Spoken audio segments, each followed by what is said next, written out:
Hello divine souls. तो आप कैसे हो? मुझे उम्मीद है आप सब खुश होंगे, अपनी अपनी जर्नी बहुत प्यार से चला रहे होंगे, निभा रहे होंगे।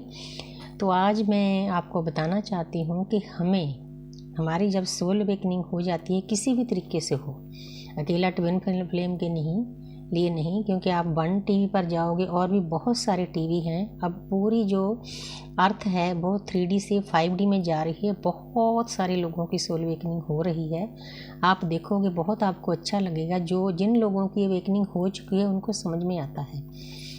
जिनकी आत्मा सोई होती है उनके लिए तो पिक्चर, नाटक, ये चीज़ें अच्छी लगती है, लेकिन हम इन चीज़ों से दूर चले जाते हैं। हमें ज्ञान अच्छा लगता है, हमें बुक्स स्टडी करनी अच्छी लगती है, अच्छी अच्छी वीडियो ज्ञान की अच्छी लगती है। तो टाइम टू टाइम हमारी जो सोच है वो आगे बढ़ती जाती है, और ज्ञान और ज्ञान और ज्ञान। तो मुझे ये बातें बहुत अच्छी लगती है। ज्ञानगंज की कोई बात होती है, माँ त्रिपुरा सुंदरी की बात होती है, गुरु के बारे में बात होती है, वो बातें बहुत अच्छी लगती है, क्योंकि हमारी आत्मा की खुराक है ज्ञान को हासिल करना। तो आज का मेरा टॉपिक है कि हमें गुरु क्यों चाहिए। हमारी सोल अवेकनिंग जो हमारी आत्मा की जागृति हो चुकी है, उसके लिए गुरु क्यों ज़रूरी है, गुरु का होना क्यों ज़रूरी है। शुद्ध गुरु, प्योर गुरु, अच्छे गुरु, ईमानदार गुरु का होना क्यों ज़रूरी है। क्योंकि कई साधकों के मेरे पास फ़ोन आते हैं, वो गलत लोगों के पास भी चले जाते हैं। मैं किसी को बुरा नहीं कहती, लेकिन कलयुग है, कलयुग में बहुत कुछ है, एल्यूज़न भी है। एल्यूज़न का कार्ड भी आया है मेरी रीडिंग में। तो हमें थोड़ा सा सोच समझकर परमपिता परमात्मा को सच्चे मन से दृश्य शक्तियों को अरदास करके गुरु मांगना चाहिए। तो वो गुरु देते हैं, क्योंकि मुझे अरदास के कारण ही गुरु मिले हैं। बहुत अच्छे गुरु मिले हैं, देवदूत मिले हैं। एक देवता है, देखने में ऐसे लगते हैं कि वो इंसान है, लेकिन ज्ञानगंज से आए हैं। ज्ञानगंज में जाना ही एक बहुत बड़ी बात है। तो जहाँ पर मैं शुरू करती हूँ कि हमें गुरु क्यों चाहिए, क्योंकि मुझे भी इस ज्ञान का कल ही पता चला है। मेरी इच्छा होती है कि जो ज्ञान मुझे यूनिवर्स ने दिया है मैं आगे स्प्रेड करूँ। जो सोल अटकी हुई है, मेरा ज्ञान उसके पास पहुँचे। तो गुरु का होना हमारी ज़िंदगी में इसीलिए ज़रूरी होता है कि जब हमारी कुंडलिनी शक्ति जागृत होती है, वो हमारी रीढ़ की हड्डी के एंड पर सोई होती है। शिव हमारे थर्ड आई पर सोए होते हैं। तो जब वो जागृत होती है तो हमारे वो कर्म कटते हैं। कर्म हमारे इतने होते हैं, पिछले जन्मों के इतने बैग्स हम लेकर आए होते हैं, उसकी कुंडलिनी की स्पीड बहुत ज़्यादा होती है। लाइट से, आवाज़ से भी स्पीड ज़्यादा होती है। तो इसीलिए हमें गुरु चाहिए, क्योंकि गुरु का काम होता है हमारे जो रास्ते में कर्म होते हैं, गंद मंद हजारों जन्मों का जमा हुआ होता है, गुरु उसको काटना शुरू कर देते हैं।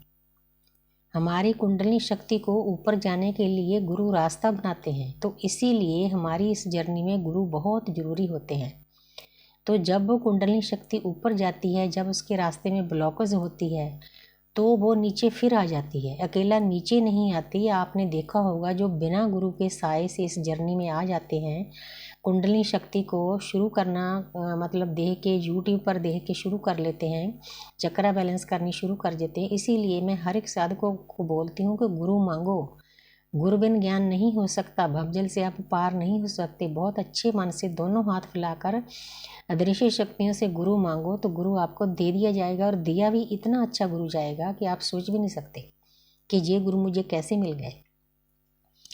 तो इसीलिए जब वो ऊपर उठती है फिर गिरती है। आप देखो, कुंडलिनी तत्व 10वें ग्रंथ के विच लिखा हुआ है, गुरु गोविंद सिंह जी ने, भारती जी का लिखा हुआ है। तो उस पर आप देखोगे वो आपके साथ मैच करेगा। मैंने शुरू में ही जब पढ़ा था तो मेरे रोंगटे खड़े हो गए थे कि जो कुछ मेरे अंदर विचर हो रहा है वही इसमें लिखा हुआ है। गुरु गोविंद सिंह जी ने, वो परमात्मा का स्वरूप थे, उनको पता था कि कुंडलिनी अवेकनिंग के लिए क्या क्या होता है। तो जो शक्ति है वो तलवार उठाकर हमारे कर्मा बैग्स को खाली करने के लिए, काटने के लिए उठती है, गिरती है, उठती है। 18 साल की जर्नी बताया है। लेकिन हम किस्मत वाले हैं, चाहे हम इस कलयुग में आए हैं, हमें ये जर्नी बहुत जल्दी प्राप्त हो रही है। एक लूट है, जैसे लुट लुट लो नसीबा वाले बंदे, लुट पैगी राम नाम की लूट है कलयुग में। आप बहुत जल्दी इस चीज़ को पा सकते हो। बस आपको मेहनत करनी है, सच्चे रास्ते पर चलना है, अपने विचारों को सही रखना है, बैलेंस में रहना है। तो जैसे जैसे हमारी कुंडलिनी ऊपर उठती है, अगर उसका रास्ता नहीं क्लियर होगा तो वो इधर उधर भी ऊर्जा जा सकती है, शक्ति जा सकती है। कई लोगों का मैंने भी सुना है कि वो अकेले ही कुंडली जागृत करनी शुरू कर देते हैं। ये ब्रह्मांड की शक्तियाँ हैं, जो ब्रह्मंडे सोई पिंडे, इतनी शक्तियाँ हैं हमारे अंदर, हमारे शरीर के अंदर। बस उसको जगाने की ज़रूरत है, लेकिन अकेले नहीं जगाना, बिना गुरु के नहीं जगाना। गुरु उस शक्ति को कंट्रोल करते हैं। जैसे एक बाज़ार में कोई मिठाई को खुला छोड़ दिया जाए, वहाँ पर मक्खियाँ बैठती है, नेगेटिव चीज़ें आती है उसको देकर, वैसे ही हमारी ऊर्जा होती है, हमारी शक्ति होती है। जब हमारी शक्ति ऊपर उठती है तो नेगेटिव एनर्जियाँ हमारे ऊपर अटैक करती है। बिना गुरु के हम उस अटैक को नहीं रोक सकते। गुरु हमारे एक सुरक्षा कवच बन जाते हैं। जैसे किसी मिठाई पर कोई नेट डाल दिया जाए, वैसे हमारे ऊपर नेट डाल दिया जाता है गुरु के प्यार के द्वारा। गुरु के साए में जब हम अपनी जर्नी को आगे बढ़ाते हैं तो हमें किसी चीज़ का फिक्र नहीं होता, हम आराम से आगे चल सकते हैं। तो इसीलिए हमारी आध्यात्मिक जर्नी पे गुरु का होना, सच्चे सुच्चे गुरु का होना बहुत ज़रूरी है। गुरु हमें प्रोटेक्ट करते हैं, प्रोटेक्शन देते हैं, नेगेटिव एनर्जियों से दूर रखते हैं। कई लोग कुंडली शक्ति अकेले जागृत करनी शुरू कर देते हैं तो उनकी डेथ भी हो जाती है। हमारे शहर में ऐसा ही हुआ था। कोई अकेले ही 2-2 3-3 दिन बैठा रहता था तो ऊर्जा इतनी आती है, हम संभाल नहीं पाते। हमारे शरीर की भी ऊर्जा संभालने की एक लिमिट है, क्योंकि हमारे सर के ऊपर, मैं आपको बताना चाहती हूँ, ये गाइडेंस आपके लिए ज़रूरी है। हमारे सर के ऊपर, क्राउन चक्र के ऊपर एक पाइप जुड़ी होती है, हर वक्त कॉस्मिक ऊर्जा से जुड़ी रहती है, जिसके द्वारा हम जिंदा रहते हैं, हम श्वास लेते हैं। सॉरी, किसी की एनर्जी पिक कर रही हूँ मैं, गला बैठ रहा है। तो जब हम साधना के रास्ते पर चल पड़ते हैं, हम मेडिटेशन करते हैं, उस पाइप का आकार बड़ा होना शुरू हो जाता है। मतलब परमपिता परमात्मा की कॉस्मिक एनर्जी ज़्यादा मात्रा में आनी शुरू हो जाती है, हमारे नेगेटिव एनर्जियाँ दूर होती है, हमारे काम बनने शुरू हो जाते हैं, हम पीस में चले जाते हैं। लेकिन इसकी भी एक लिमिट है।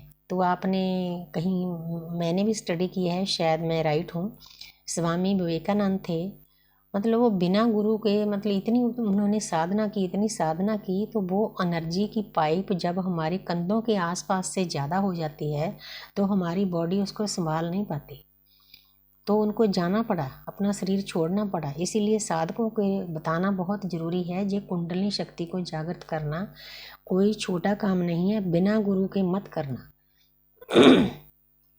एकदम से मत करना शुरू कर देना, पीछे मत पड़ना।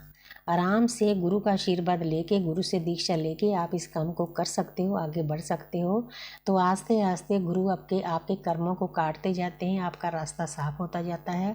बस आपने गुरु पर छोड़ देना है, पीछे नहीं पड़ना इस चीज़ के भी। ठीक है, ये मेरी दृष्टि शक्ति हो, जब चाहोगे तब मेरी शक्ति को जागृत करना, ऊपर लेकर जाना।